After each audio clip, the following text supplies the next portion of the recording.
Palavra da Verdade, com Hernandes Dias Lopes. Irmãos queridos, nós vamos abrir a Palavra de Deus no Evangelho de Cristo, conforme o relato de Lucas. Lucas capítulo 19.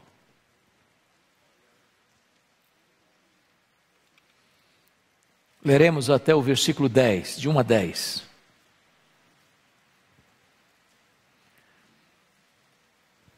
Lucas 19, de 1 a 10. Entrando em Jericó, atravessava Jesus a cidade. Eis que um homem chamado Zaqueu, maioral dos publicanos e rico, procurava ver quem era Jesus, mas não podia por causa da multidão, por ser ele de pequena estatura. Então, correndo adiante, subiu a um sicômoro a fim de vê-lo, porque por ali havia de passar. Quando Jesus chegou àquele lugar, olhando para cima, disse-lhe: Zaqueu, desce depressa, pois me convém ficar hoje em tua casa. Ele desceu a toda a pressa e o recebeu com alegria.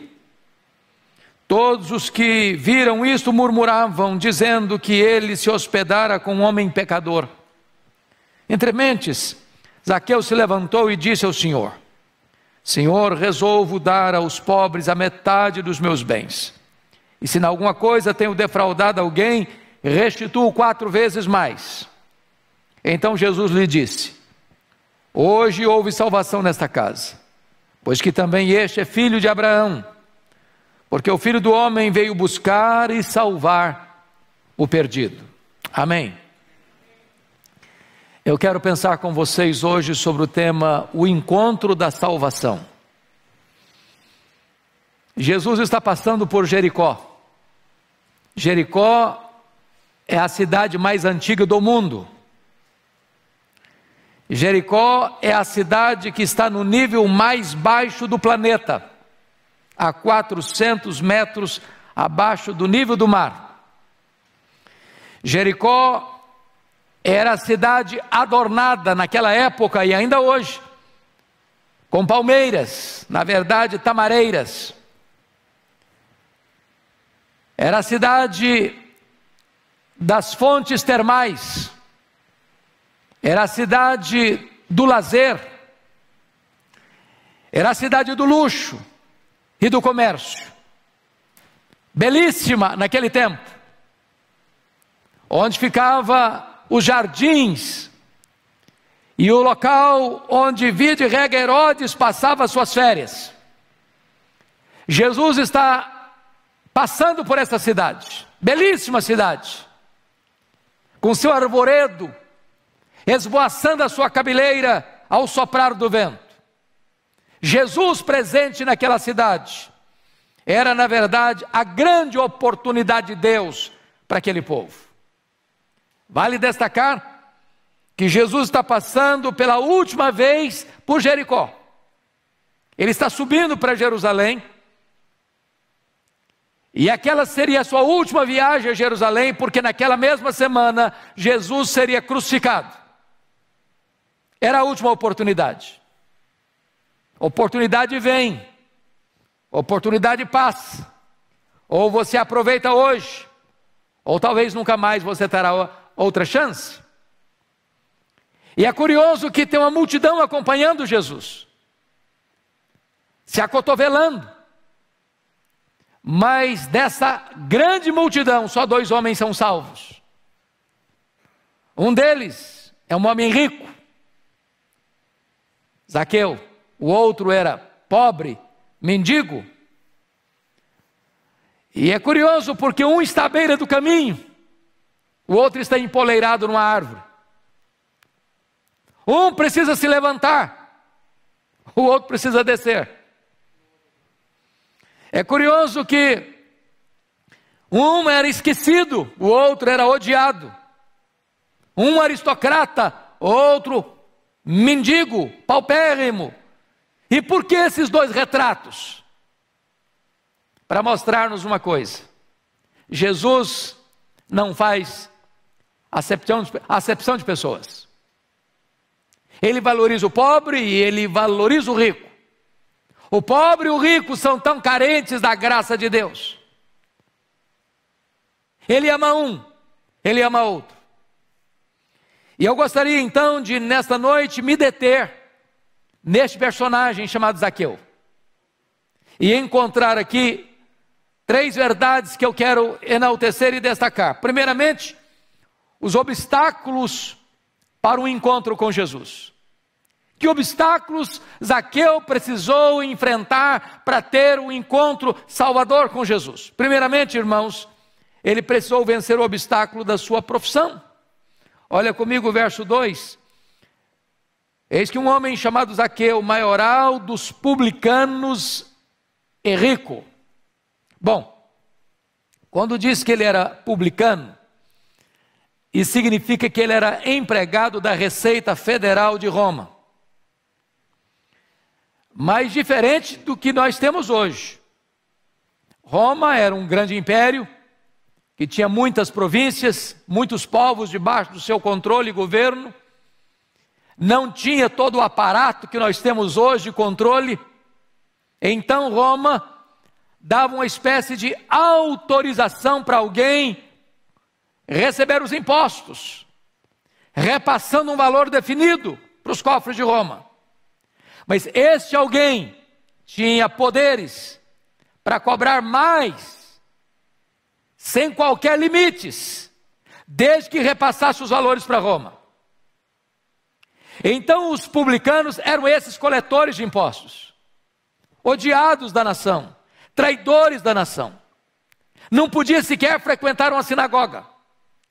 Eles eram tidos pelo povo de Israel na mesma classe dos ladrões. Era alguém que laborava contra o seu próprio povo já oprimido. Desta forma, este homem enfrentava este grande problema de explorar o seu próximo para viver e para enriquecer. Mas o texto vai mais além, o texto não diz que ele era só publicano, não. Está escrito aí que ele era o maioral dos publicanos. O que era o maioral dos publicanos? Era o chefe que subcontratava outros publicanos, de tal maneira que ele concentrava em si toda a riqueza da exploração, da opressão, de um povo que gemia debaixo do tacão cruel, de tributos pesadíssimos. Portanto, o maioral dos publicanos era o cabeça desse odiado esquema de corrupção, de exploração, de opressão econômica. É esse homem que precisa romper toda essa conjuntura para ter um encontro com Jesus. Segundo lugar, Zaqueu precisou vencer o obstáculo de seu status social. Note comigo o versículo 2 ainda, porque somos informados que ele era maioral dos publicanos e rico. Obviamente, essa riqueza decorre desse esquema de corrupção, de exploração, de opressão econômica que ele impõe sobre o seu próprio povo. E o Senhor Jesus Cristo, aqui no capítulo 18, eu queria que você conferisse comigo, está na própria página do texto aí da sua Bíblia, versos 24 a 27, diz o seguinte. Você pode ler comigo, já que está com a Bíblia aberta? Vamos ler juntos, a uma só voz? 18, 24, vamos juntos? E Jesus, vendo assim triste, disse: quão dificilmente entrarão no reino de Deus os que têm riquezas, porque é mais fácil passar um camelo pelo fundo de uma agulha do que entrar um rico no reino de Deus. E os que ouviram disseram: sendo assim, quem pode ser salvo? Mas ele respondeu: os impossíveis dos homens são possíveis para Deus. Por que Jesus está dizendo que dificilmente um rico vai ser salvo? Porque ninguém pode servir a dois senhores. E Jesus não chamou o diabo de senhor. Jesus não chamou César de senhor. Jesus chamou dinheiro de senhor, riqueza de senhor, mamon. a não ser que o homem destrone esse Deus da sua vida, ele não pode se render a Jesus. O problema, portanto, não é a riqueza, o problema, portanto, não é o dinheiro, o problema é o amor ao dinheiro. Zaqueu enfrentava esse problema, alertado pelo próprio Senhor Jesus. Terceiro lugar, veja comigo, Zaqueu precisou vencer o obstáculo da sua condição física. Confira o verso 3 comigo, agora de Lucas 19. Procurava ver quem era Jesus, mas não podia por causa da multidão, por ser ele de pequena estatura. E eu fico imaginando, meus amados irmãos, que o Zaqueu deve ter sofrido bullying na escola, né? Devia enfrentar problemas, o camarada é rico, explorador, e aí eu acho que o apelido dele, não vou nem falar aqui para não constranger alguém. Mas ele devia ter alguns traumas, alguns recalques, alguns complexos. E tem muita gente que permite que esses traumas ou recalques ou complexos da sua condição social ou da sua condição física impeça que ele se renda ao Senhor. Tem mágoas da vida, de Deus, da conjuntura familiar. Zaqueu precisou romper isso. E é curioso que ele transformou o seu problema não num fracasso, mas num instrumento de se aproximar de Jesus. Ele quer ver Jesus, ninguém deixa. Ele está ali debaixo da situação de homens maiores do que ele, de mulheres maiores do que ele. E ele corre então e sobe numa árvore, num sicômoro. Mas em quarto lugar, Zaqueu precisou vencer o obstáculo do seu orgulho. Pense comigo. Um homem rico, maioral dos publicanos, chefe da Receita Federal de Jericó, a cidade do turismo, a cidade dos palácios, a cidade das palmeiras, a cidade do comércio, figurinha mais carimbada da cidade. Agora precisa correr, subir numa árvore, empoleirar numa árvore. Primeira coisa, para subir naquela árvore, ele teve que descer do seu orgulho. Tem muita gente que tem dificuldade de ter um encontro com Cristo por causa do orgulho, da soberba, da vaidade. E ele precisou romper esse problema. Problema do seu orgulho. E notem vocês que Zaqueu sobe com o desejo de ver Jesus, e diz a Bíblia que ele desce a toda pressa, e desce com toda alegria para ter esse encontro com Jesus. Eu não sei como você veio aqui hoje, eu não sei como você está aí nos assistindo, em qualquer parte do mundo em que você esteja, mas para você ter um encontro com Cristo, é preciso você se despir da sua vaidade, despir-se do seu orgulho, despir-se dessa glória que você tem de ser rico, de ser uma pessoa conhecida ou famosa. Enquanto você não se despojar de tudo isso, é impossível que você se dobre aos pés do Redentor, do Salvador, Jesus Cristo nosso Senhor. Mas notem comigo ainda em quinto lugar. Zaqueu precisou vencer o obstáculo da multidão. Olha comigo o verso 3. Procurava ver quem era Jesus, mas não podia por causa da multidão. Aliás, o mendigo enfrentou o mesmo problema.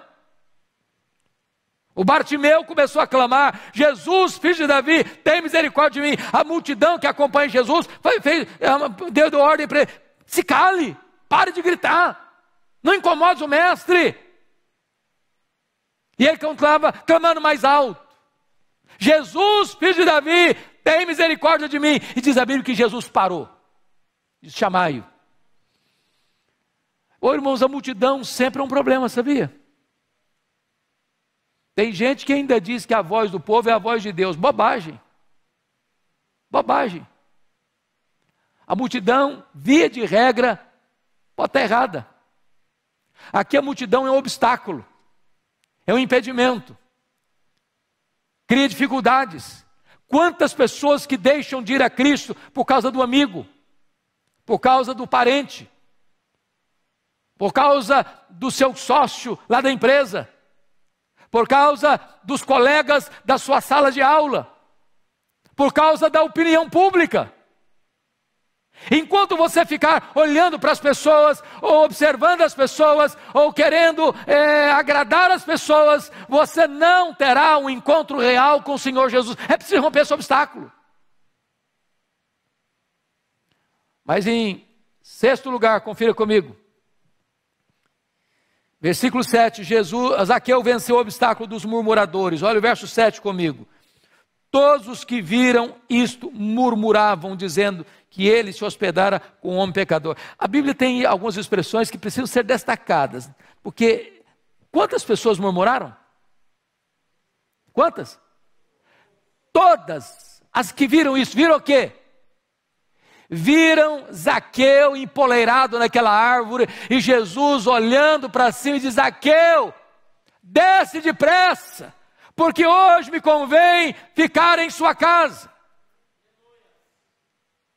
E aí, irmãos, isso é espantoso, porque não foram alguns, não teve nenhuma pessoa sensata, não teve nenhuma pessoa feliz, dizendo: que bom que Jesus entrou na casa daquele homem, vai ter uma mudança na vida dele, vai ter uma transformação no caráter dele, vai mudar a família dele. Ninguém se alegrou, todos murmuraram. Eu quero lhe dizer uma coisa: o fato de você se render a Jesus vai trazer murmuração. Se você não tiver coragem, você não se rende a Cristo. Não sabe por quê? Os covardes não entram no reino de Deus. Quem está preocupado com a opinião pública, quem está preocupado com o que as pessoas vão falar, quem está preocupado com o que as pessoas vão dizer, acaba deixando de ter esta grande decisão e este importante encontro redentor com o Senhor Jesus Cristo. Zaqueu rompeu isso aí. Mas agora, deixa eu olhar com você o segundo aspecto dessa passagem. Primeiro foram os obstáculos que Zaqueu precisou romper para ter um encontro com Jesus. Mas em segundo lugar, é a determinação de Jesus de salvar Zaqueu. Vejamos. Olha comigo o versículo 5. Jesus buscou a Zaqueu antes de Zaqueu buscar a Jesus. Está escrito assim: quando Jesus chegou àquele lugar, olhando para cima, disse-lhe: Zaqueu, desce depressa, pois me convém ficar hoje em tua casa. Eu fico imaginando a cena. Até hoje, quando você vai a Israel, um ponto de parada é um sicômoro em Jericó.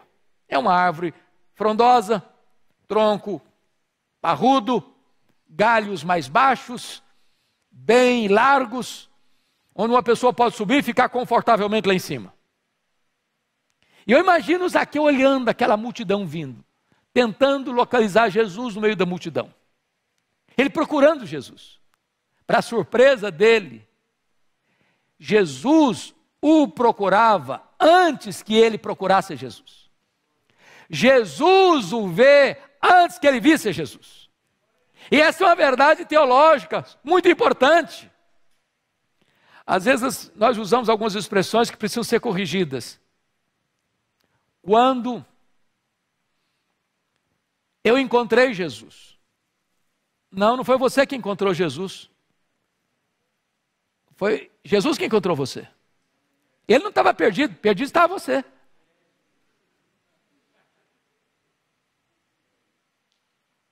Entenda isso. Ele procura você e ele atrai você para ele com amor eterno. Ele conhece você antes da fundação do mundo. Ele pôs o coração dele em você antes de ter criado o universo. É Ele quem chama você, é Ele quem escolhe você, é Ele quem ama você, é Ele quem vê você, é Ele quem encontra você, é Ele quem busca você, é Ele quem salva você. Segundo lugar, Jesus mostra para Zaqueu que a sua salvação era uma questão urgente. O verso 5 está escrito assim: Jesus lhe disse: Zaqueu, desce depressa.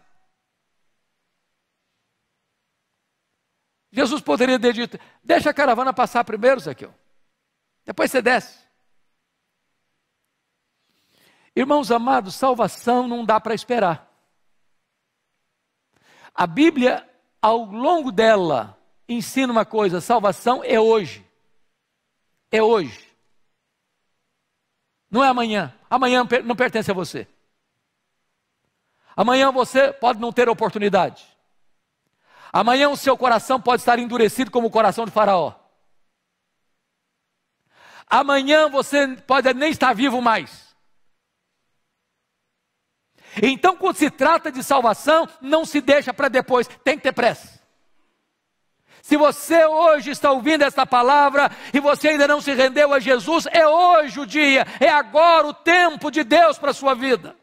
Não espere mais. Desça depressa do seu orgulho, da sua posição, da sua vaidade pessoal, de qualquer outra situação que está sendo um obstáculo para a sua vida. Desça depressa, porque Jesus hoje quer salvar a sua vida. Mas notem mais, irmãos. Terceiro lugar, Jesus não apenas quer ver Zaqueu, mas quer ter comunhão com ele. O verso 5, Jesus disse que ele quer entrar na casa de Zaqueu. Aliás, sempre que Jesus entrou numa casa, ele foi convidado. Mas aqui ele se convida. Ele se convida. Hoje me convém ficar em tua casa. Sabe o que significa isso? Ele quer ter comunhão com Zaqueu.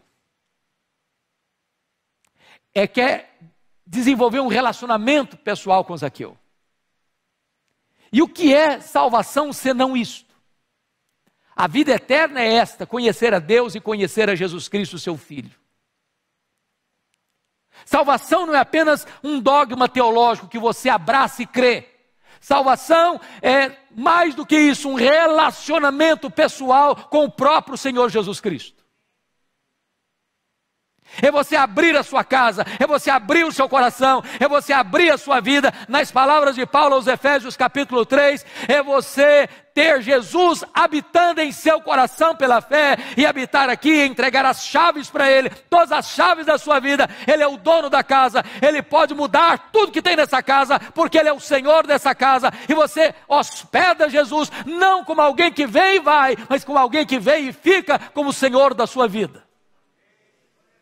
Mas ainda, Jesus revela que o seu amor é desprovido de preconceitos, porque o versículo 7 diz que todos que viram isso murmuraram, todos. Irmãos queridos, quantas vezes nós somos como aquela multidão? A gente carimba pessoas, a gente tatua gente, dizendo, isso aí não vai dar certo não, nunca vai ser salvo, essa pessoa aí vai para o inferno mesmo. Ela é ruim demais. Ela explora as pessoas demais.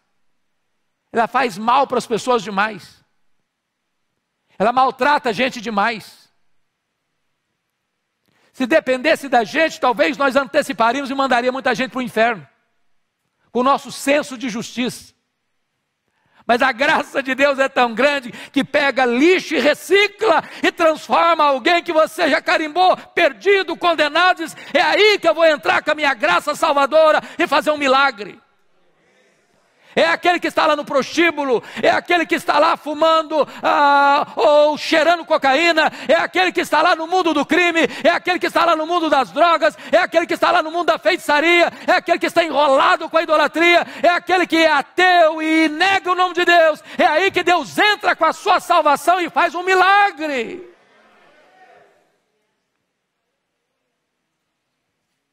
Mas notem, irmãos, quarto lugar, Jesus oferece a Zaqueu o glorioso presente da salvação. Você pode ler o verso 9 e 10 comigo, por favor? Vamos ler juntos? 9 e 10. Então, Jesus lhe disse, hoje houve salvação nesta casa, pois que também este é filho de Abraão, porque o Filho do Homem veio buscar e salvar o perdido. Eu quero destacar 4 coisas breves aqui. Primeiro, a salvação não é obtida por meio da religião.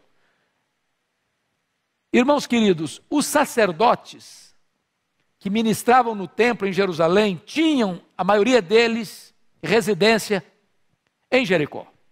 É por isso que Jesus conta a parábola, que descia um homem de Jerusalém para Jericó, os sacerdotes subindo, moravam em Jericó, subindo para o templo em Jerusalém. E notem vocês que, mesmo sendo sacerdotes residentes de Jericó, é o negociante mais inescrupuloso da cidade que vai procurar a Jesus e ser salvo. Segundo, salvação não é obtida mediante uma vida correta. Certamente devia ter muita gente em Jericó com a vida honesta, nos seus negócios, nas suas transações financeiras. Gente que podia olhar os filhos nos olhos, sem sentir vergonha. Mas é curioso que Jesus salva o homem mais odiado da cidade. Um homem cujo passado era repugnante aos olhos da cidade inteira. Terceiro, a salvação não é obtida pelas obras. Não é. O jovem rico pediu, Jesus pediu, aliás, para o jovem rico ir vender tudo que ele tinha, distribuir para os pobres, para vir segui-lo. Por que Jesus fez isso? Porque Jesus sabia que tinha um ídolo no coração daquele moço. Um Deus que governava a vida daquele moço, chamado Mamon, amor ao dinheiro. E é curioso, queridos irmãos, que Jesus Cristo vai para a casa de Zaqueu, e o Zaqueu diz assim: Senhor, eu resolvo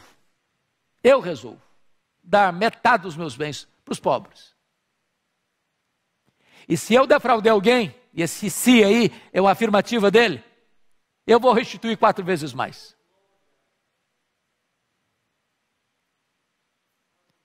Mas este homem não foi salvo porque deu metade dos seus bens para os pobres. Este homem não foi salvo porque restituiu 4 vezes mais.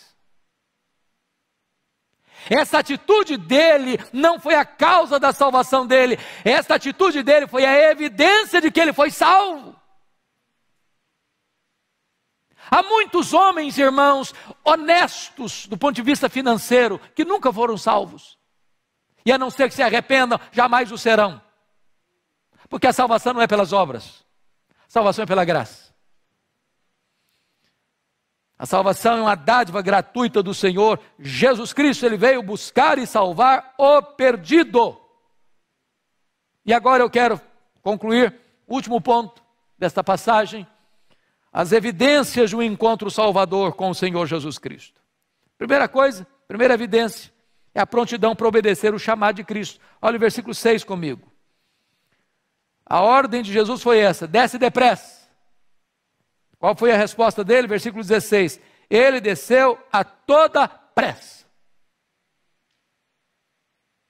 É crer e agir. Ele não aguardou, ele não postergou, ele não adiou, ele não questionou, ele obedeceu.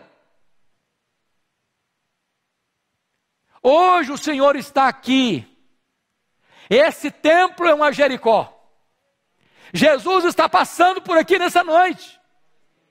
E pode ser a última vez que Ele está passando na sua história, na sua vida, como passou em Jericó. Ele vai passar hoje. Ele está passando hoje. E hoje é o momento da sua oportunidade. E depressa, desça de onde você está, do seu orgulho, da sua vaidade, da sua soberba, das suas crenças vãs, dos seus ídolos, dos seus pecados, para ter um encontro com o Senhor Jesus Cristo. Mas mais do que isso, irmãos. Segundo lugar, alegria em receber a Cristo, porque o verso 6 diz: Ele desceu a toda pressa e o recebeu com alegria. Com alegria. É curioso, é muito curioso que o mundo tente inverter essa situação, achando que o camarada que vive no pecado é feliz.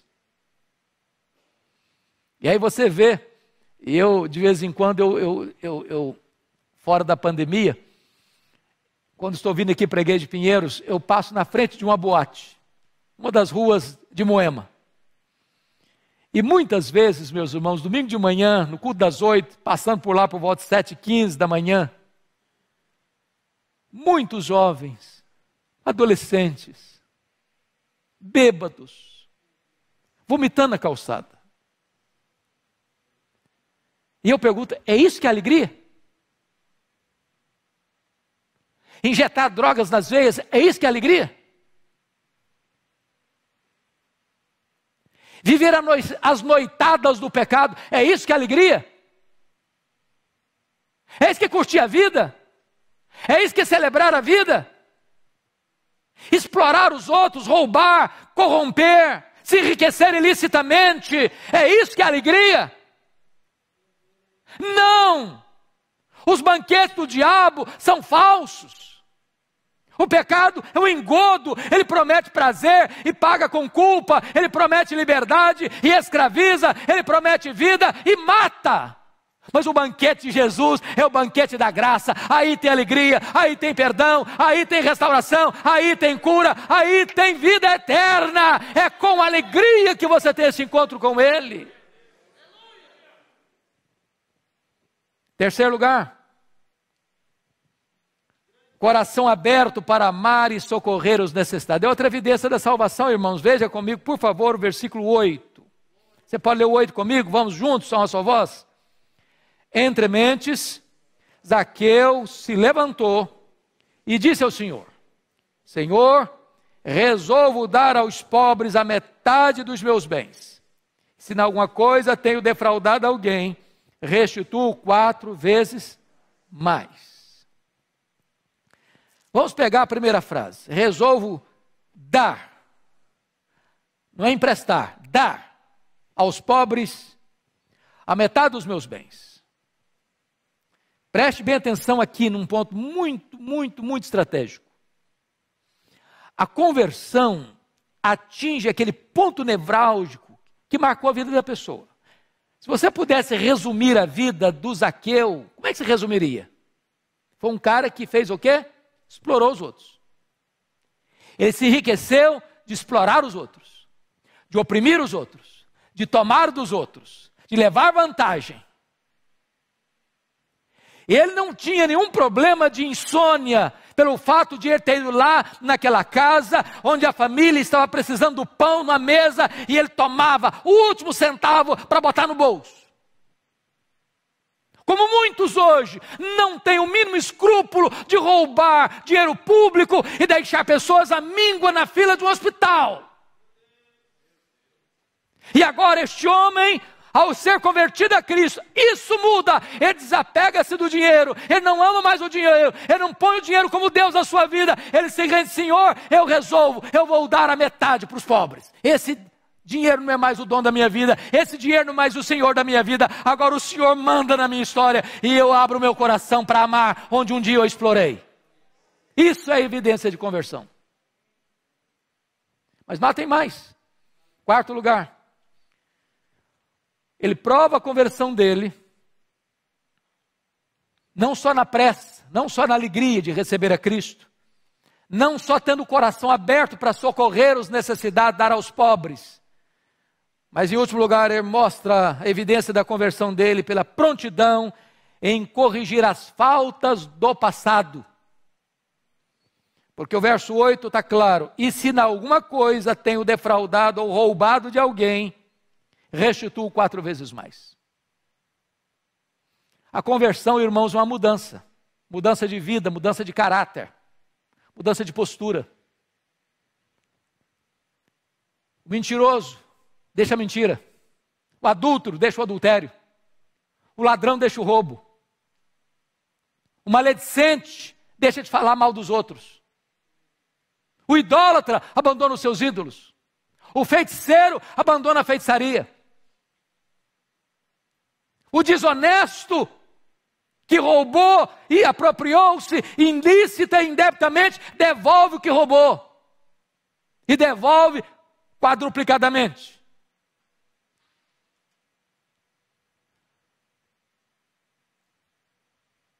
O Evangelho não é apenas informação, irmãos. O Evangelho é transformação.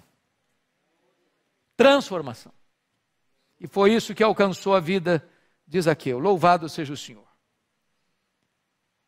Eu não sei o que é que você precisa hoje pedir: Deus, eu não quero apenas dizer que eu sou salvo, eu quero demonstrar isso aos olhos do mundo, que de fato o Senhor mudou a minha vida e mudou a minha história. E eu quero concluir dizendo a você o seguinte, por favor, fazendo uma breve aplicação.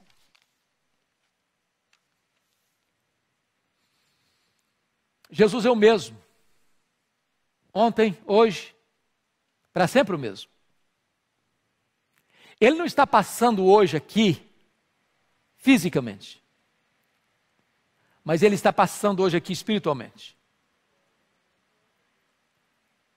Aliás, Ele anda no meio dos candeeiros, Ele anda no meio das igrejas, Ele está andando entre nós. E Ele conhece você. Ele sabe quem é você. Ele conhece o seu passado. Ele conhece a sua história. Ele conhece os seus dramas, Ele conhece as suas angústias.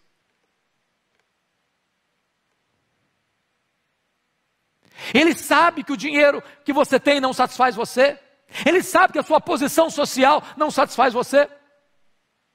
Ele sabe o que significa você ser odiado na sua cidade, de você ser criticado na sua cidade. Ele sabe que ninguém gosta de você, muitas vezes. Mas Ele não desiste de você. Ele ama você. Apesar de você, apesar dos seus pecados, apesar das suas mazelas, apesar da sua condição, Jesus não abre mão da sua vida. E Ele está passando por aqui. Quem sabe esta é a última vez que Ele está passando, lhe dando uma oportunidade. E que você aproveite essa oportunidade. Se hoje você está ouvindo a voz de Deus, não endureça o seu coração. Para que você possa ouvir o que Zaqueu ouviu de Jesus. Hoje houve salvação nesta casa. Pois que também este é filho de Abraão. Porque o Filho do Homem veio buscar e salvar o perdido. Ele não veio para salvar o que se acha justo. Ele é o médico que não veio para aquele que se acha são. Ele veio para o doente. Você se sente pecador? Então é para você que Ele veio. Você se acha indigno? Então é para você que Ele veio. Você está angustiado pelos seus pecados? Pois é para você que Ele veio. E hoje, Ele pode mudar a sua história, mudar a sua vida, perdoar os seus pecados, entrar na sua vida e transformar tudo e dar a você a vida eterna. E colocar você como um cidadão do céu. Feche os seus olhos, por favor. Nós vamos orar. E eu gostaria que enquanto você orasse, você pensasse não no outro, não no seu parente, não no seu vizinho, não no seu colega. Você pensasse agora em você. Você já foi salvo pela graça. Jesus já entrou na sua casa, na sua vida. Jesus já perdoou os seus pecados. Jesus já transformou sua vida. Hoje Ele está aqui. E Ele é poderoso para salvar. Ele é poderoso para perdoar. Ele é poderoso para libertar. Você que está me assistindo aí na sua casa, hoje, aí no seu lar, na sua casa, onde você está, agora mesmo, você pode ser alcançado pela graça do Senhor Jesus. Nós te adoramos, ó Deus, porque Tu és o Deus da nossa salvação. Ó amado Jesus, Salvador bendito, nós te adoramos, porque Tu nos amas, apesar de nós. Estávamos perdidos e Tu nos encontraste. Estávamos mortos e nos deste vida. Glória ao Teu nome. E eu te peço, Deus, que nesta noite o Teu Espírito aplique a Tua palavra a cada coração que está nos ouvindo e nos vendo, para que haja salvação, para que haja festa no céu, para que haja alegria na terra. Assim oramos em nome de Jesus. Amém.